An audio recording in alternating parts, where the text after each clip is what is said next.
So as you see, some of this session is being recorded. So Peter Lee, who works in MIE as our multimedia technician, we get him to record some of our sessions, and then he'll turn those into different into videos that we'll put up on Blackboard.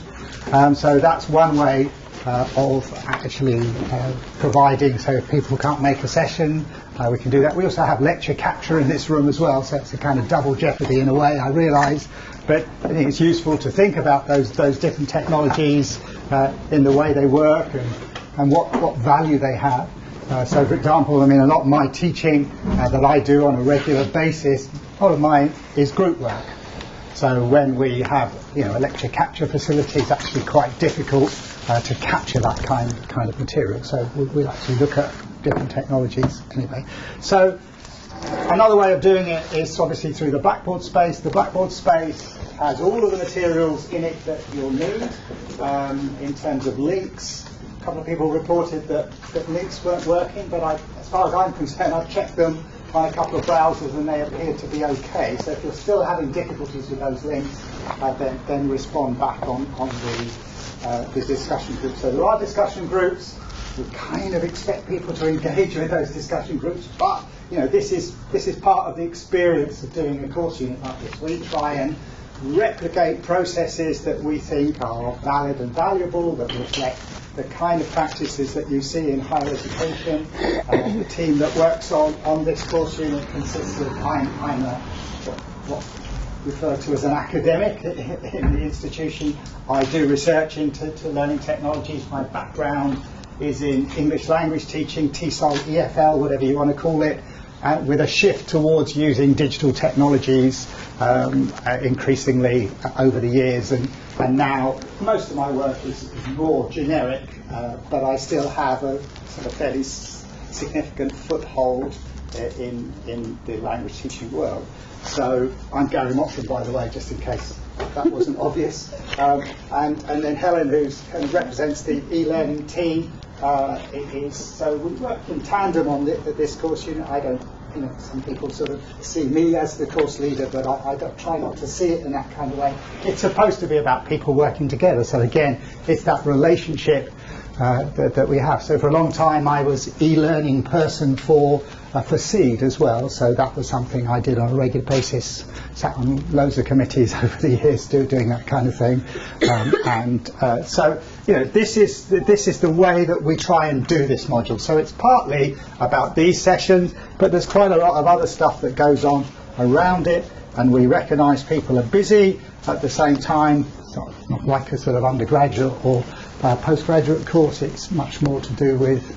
So it's flipped back again. So this is kind of.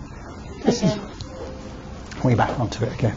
So as I say, then, I mean, when you look at this screen, you'll see stuff that you won't see on yours, because of course this is my screen and I've got more control over it. So essentially, we've got some stuff on getting started. If you haven't looked at this, please have a look. We're encouraging people to have a look, register for a couple of MOOCs. We've got Jane here to talk about digital literacy today, because she's champion of digital literacy in her particular faculty, but sort of spreading that around the university generally. So both of us Helen and I went to one of the sessions she did, workshops we did, and we said, it would be good to have Jane to talk about those things. So digital literacy is something that sits behind a lot of what happens in universities now. And there are resources there. So there's tons of stuff, and this is always a problem with a course like this. There's almost a whole range of things. Everybody comes from a different discipline area, or you're part of the support role, either in maybe the library or in administrative role in a school or faculty or something like that. So everybody's coming at this in a different way. So again, that kind of individualised notion is what hopefully we build into the assignment. So you get to do what you want to do in terms of the work that you're doing. But there's sort of general introductory material here. Okay. So there's also, as I say, there are options to engage with it. So we use. There's discussion boards here. Interesting, I was reading a student dissertation just recently, a student from China, and what I hadn't realised that there are a massive number of Chinese universities that also use Blackboard. I'm very surprised by that, but they do. Over 300 universities in China use Blackboard, and one of the things they talk about is the fact that nobody, I mean that's not true here, that nobody really engages with the discussions because everybody's using social media. So, how do you kind of, deal with that kind of issue? So if you want to communicate with your students, or you want students to kind of interact with you in a meaningful way, then they're not very keen on using discussion boards. With one of my undergraduate course units, I use what's called Edmodo. I don't know whether people know Edmodo. Edmodo is a tool that's used mostly in secondary schools around the world. It's a VLE. It looks a bit more like Facebook or LinkedIn or something like that in the sense that it's a social network for teachers, but they won't engage with that either. So even though it has the look and feel of something that ought to be something they recognise and feel more have an affinity with, they still don't necessarily engage with that. So these are one of the things that we talk about at these massive classes. Classes of over 60, 70 students is a norm now. In the past they used to have much smaller classes, more like this kind of size. So using those kinds of tools is a way of attracting people. But if the students are not using this to communicate, then how do you deal with that? And then you get into all of the ethics that surround that. You give out your mobile number to students, so you can set up a WhatsApp group, you collect them in, of course that against data protection in terms of the university. So there are all sorts of issues like that. So even though we've got these tools, how to get them effectively used is an issue. So even if they replace forums with some kind of social messaging tool in Blackboard, which they might think of doing, would that actually solve the problem? Because people are not using those ones as their norm. And if you're mainly responsible, most of my classes are consistently full of students from mainland China. They're not using the tools that most of the people in this room would be used to. So, you probably all use WhatsApp or Facebook or something like that. Maybe you don't, but most people do. And you have your own groups, but they would be using a tool called WeChat, and that's their typical tool. So if you ask them to set up a group, even if you did that, you still wouldn't get the access. So there are lots and lots of issues that we talk about. Okay, so that's some of the background. So please have a look at the material. There's lots there. Colleagues from the e-learning team over the last sort of 2 years put a lot of effort into making the material look attractive as well, which is always a good thing. So I'm just going to say a few more words about some introductory stuff. Some background stuff, some references and things like that, and then we're going to have a look a little bit at the document I asked you to have a look at, the NMC, the Horizon report, as they've been referred to for a long time. So I've got copies of this if you haven't had a chance to look at it, so we can explore that. And there are some other references. So one of the things that I do is I use Google a lot. Again, something probably this university wouldn't like me to admit that, but I find it a very useful tool. And I use it because these are my slides. I can give you this little shortened URL. If you've got a machine in front of you, you can go to a browser, you can type that URL in, you can bring those slides up. And because they sit on the web, if I make changes to them, they automatically update everywhere. So it's not like a PowerPoint where if you change it, you've got to still upload it back to a system. They automatically change. So if you put that URL in, you should be able to get to those slides. So, you could be somebody maybe looking back at things that you've seen in the past, and you'll see that I actually do change these things once in a while. So I keep them up to date. But I find that a useful way of operating. I use Google Docs a lot in my teaching as well for collaborative work and these kinds of things. So we'll show you some more about that as the sessions go on. So essentially this session is background stuff. So we'll be talking about various things, getting you thinking about ideas around technology in higher education. The second session steps back into pedagogy, getting you to think first about pedagogy, because we think that's important. We come from an Institute of Education, so that's what we think is important. Getting you to think about how you might think about what you do and those things.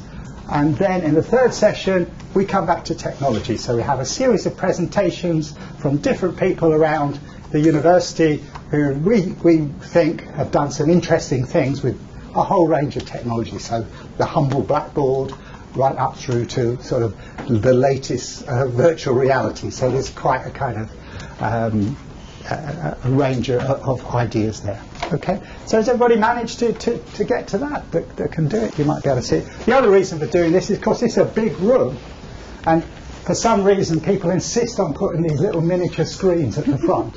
Okay, so it enables people to actually see the material. So if you haven't actually got a machine with you, you can overlook somebody else's and that kind of stuff. You can look at this on a mobile phone as well if you want, so you don't actually have to do it. So those are all the reasons. This is my rationale. This is the basis around my beliefs and what I do. Okay? So if everybody's kind of got there, I will move on. So another thing that I do in my slides, and a lot of people I have discussions with colleagues about that, I tend to put up notes on my slides. They help me to talk about it, but they also act as a structure for people when they look back at it to actually see what's on there. So this term, Disruptive Technologies, it's got a bit of origins about that. It provides new ways of accessing learning. So technology supports that. So even when you look back into the origins of distance learning, it was technology that made a difference. So we've always had technology in education. We somehow see this as a new thing, but books change technology.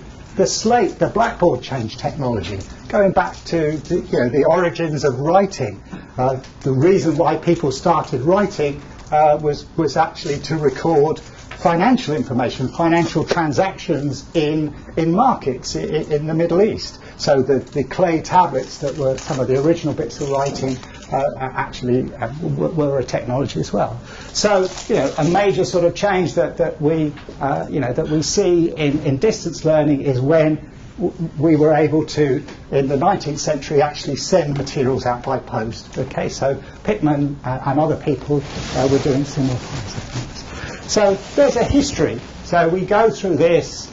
All of these technologies have somehow disrupted educational processes. So if you think about the 19th century, people wrote on slates, and so they were just a small size.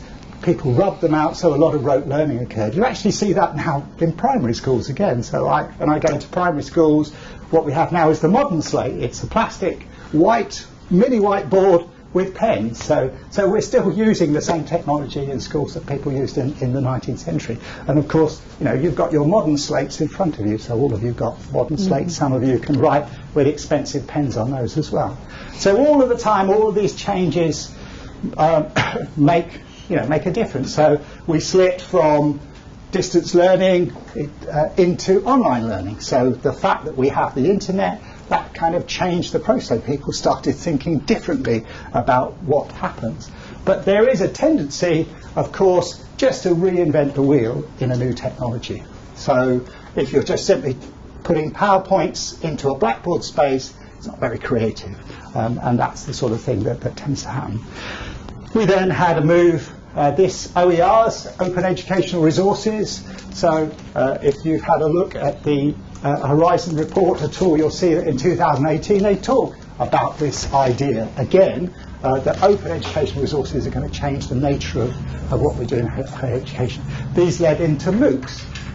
So MOOCs again were said, if you look at that literature, they were again said to be something that was disruptive. They changed the way that people thought about it. But if you go out in the street on Manchester, on Oxford Road, and ask 10 people what a MOOC is, you might find that a lot of people don't know about it. I don't know whether, how many of you in here have actually done a MOOC? A few people before you started this course?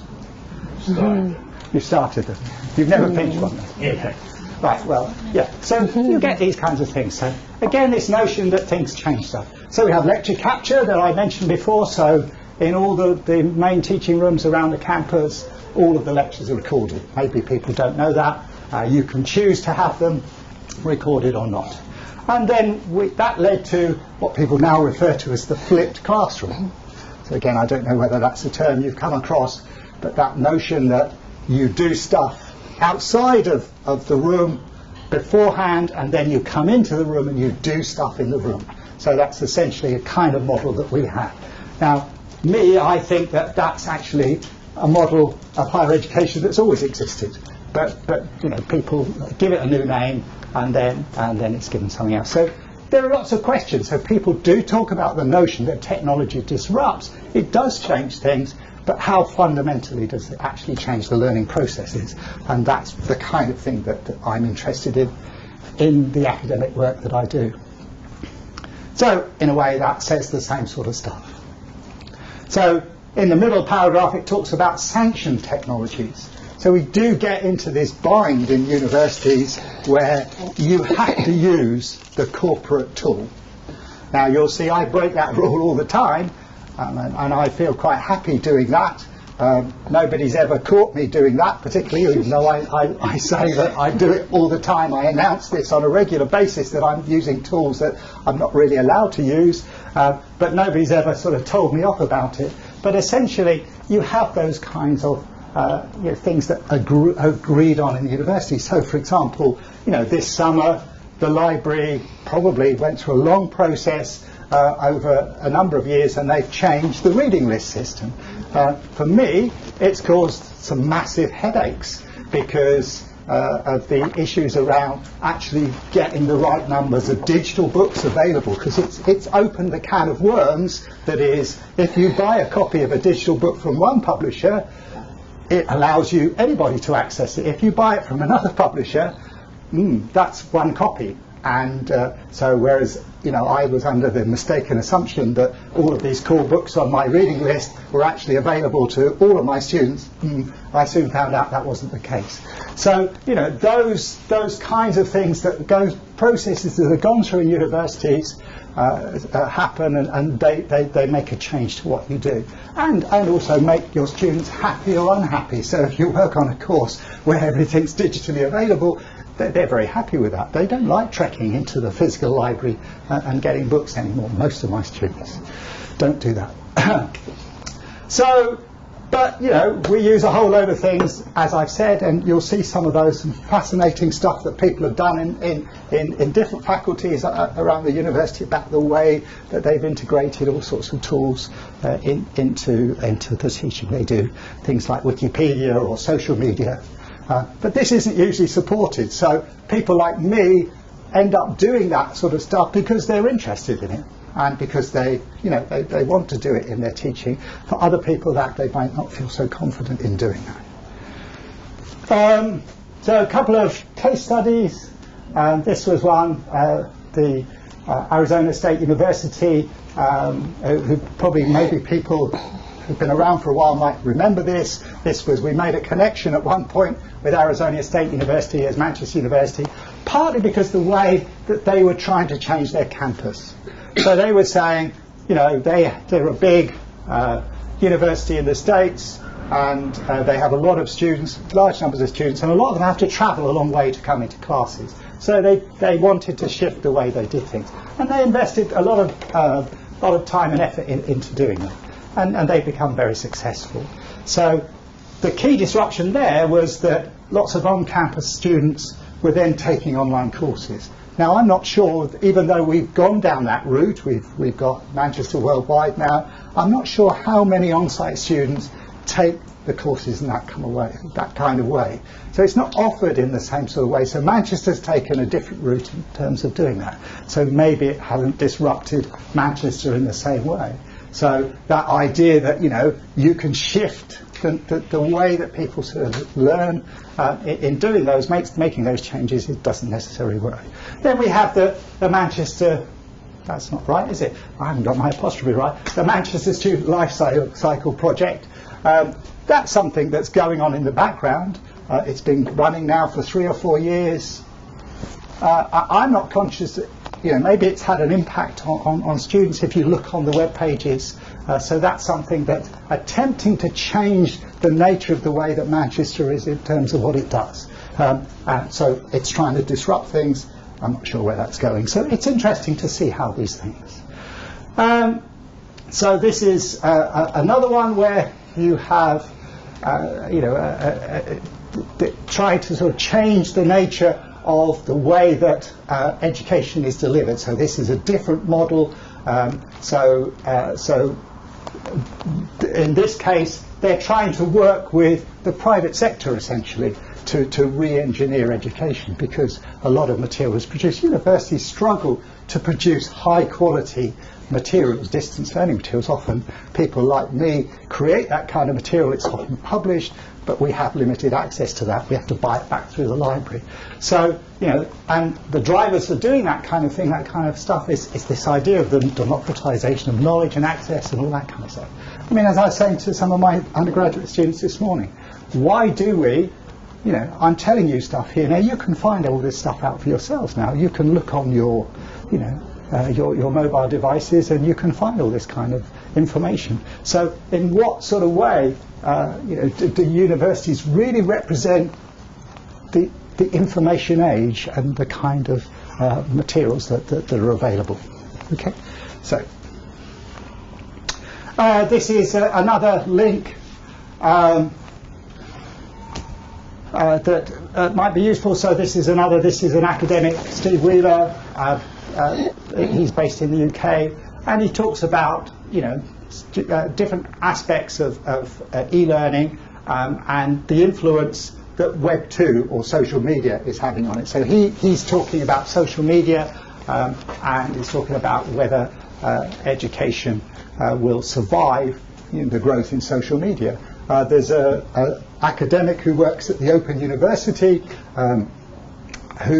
who looks at, he's a social network theorist, but essentially he spends a lot of his time talking to students about who they talk to about issues in their academic life. And he basically has worked and discovered that essentially people don't talk to people in the university, they talk to people outside of it.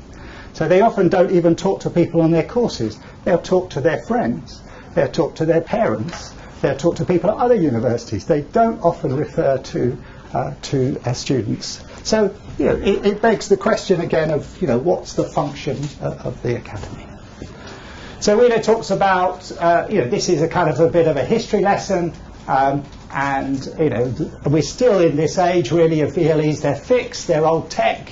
I mean, and with Web 2, you get these writable, personable, modern, constantly updating systems. So they're much more attractive to the millennial students that we have. So essentially, he would argue, and I think I still agree with this, that universities are still in this mode. They're still delivering stuff. If you look at Blackboard, it delivers stuff. Whereas what the people who come to us from the schools are used to is this kind of stuff. And even, Edmodo, the VLE that I mentioned, the school-based VLE, is much more like this. So even if they've experienced that kind of thing, they'll have experienced it in a different kind of way. Right? It was interesting listening to those. If you came to the introductory session, the students were talking about their experiences of the shift between school and higher education, and that. I was kind of, in a way, was intrigued, but also surprised a little bit about the way that they go from one system that is quite closed and quite managed, getting them through the exams to get them to university, and then they come to this space and it's very wide open. I find that kind of, odd in a way. It's not represented by the way we use technology. Maybe it's represented in other ways. Maybe in the structures of other kinds of education, but certainly in the way that we use technology in this university. If you look at the metaphors, that we offer to students, it's still quite fixed in that kind of way. Right?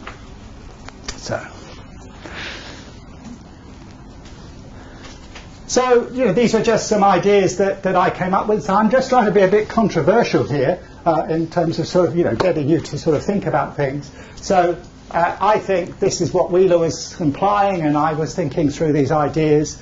So technology needs to become more normalised. So something like Eduroam. I find Eduroam a fantastic tool. That's a good model of distributed systems. So I can go to any university anywhere almost in the world, and I can log in because I'm part of that system. My students can now go home at Christmas and get access to the library. They can go to their local university, they can log in if they don't have access. So it provides that kind of, so it's a good system, it's normalised, it works. You just walk in, automatically your machine clicks in, it's done, right? And that also ought to work with things like mobiles as well. So we have good Wi-Fi here now at this university. That actually generally works pretty well. So institutions, need to develop effective support for academics to develop their TPAC. So TPAC is a topic that's been discussed for quite a long time in the literature. There's a link there to it. It's essentially talking about the way that academics use technology in their subject teaching. So, there's a difference between kind of generic ideas that we might have. We've got our ideas about, our content knowledge, the subject that we have. We know we have ways about teaching that, but how do we integrate the technology into doing that? So TPAC is quite a useful kind of metaphor. Academics do, I think, still need to be shown how to do this. An awful lot of people, for whom this is quite challenging. Develop the confidence mainly in using technologies, and then we need further research.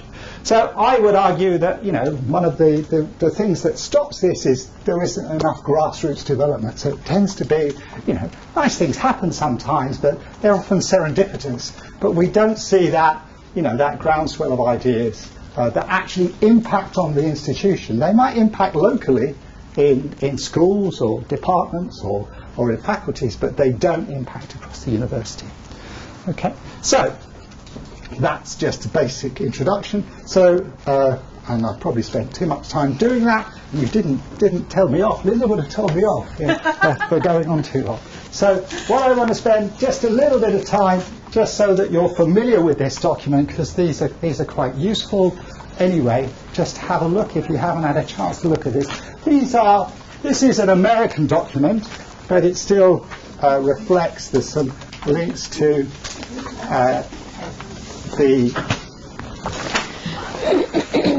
some British versions of a similar thing that have been put up onto the Blackboard space, so you can have a look at those as well.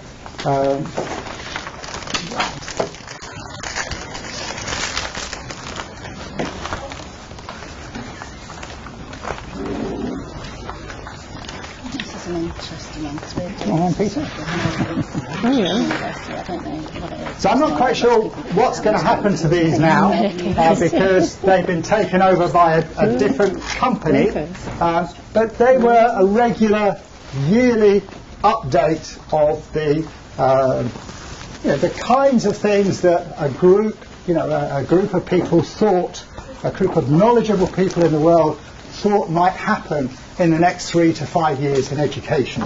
So you can look back at some of the older ones, and what you've got on the screen, this is the one from 2017. And what's interesting, if you monitor them over a period of time, is actually some things sort of disappear and come back again, and other things never seem to happen. So you look at this, you see, so for example, in this one, 2017, you still have this advancing cultures of innovation. We've still got that one. But in the second one, we've now got cross-institution and cross-sector collaboration. So people see things changing and things, so for example, if you look in the third section, you have things like artificial intelligence, adaptive learning technologies, mixed reality, robotics, all of that kind of stuff sort of talked about. So people are suggesting that it's going to be 4 to 5 years before that's hit. but I've seen those kinds of things in the reports for several years now, and they're still really, we don't see much in. Anybody sort of see much robotics in their teaching? Anybody using robotics?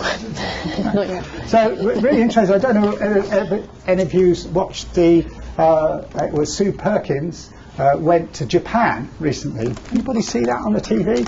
Really fascinating to see how they're using robots in families in Japan. This was a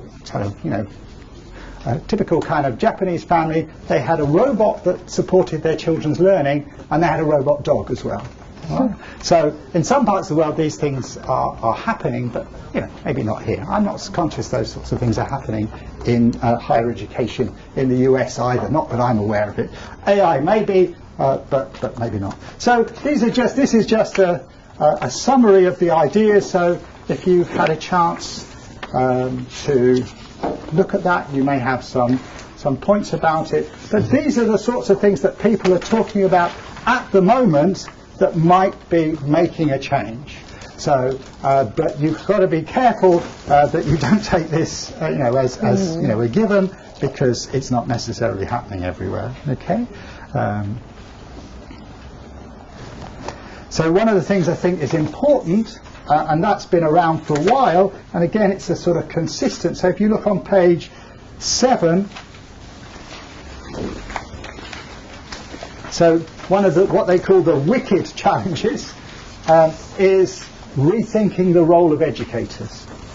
All right, so educators are increasingly expected to employ a variety of technology-based tools such as digital learning resources and courseware, blah blah blah blah. All right, so this is something that's appeared on a regular basis. So it's still a significant issue to actually get educators to engage with. So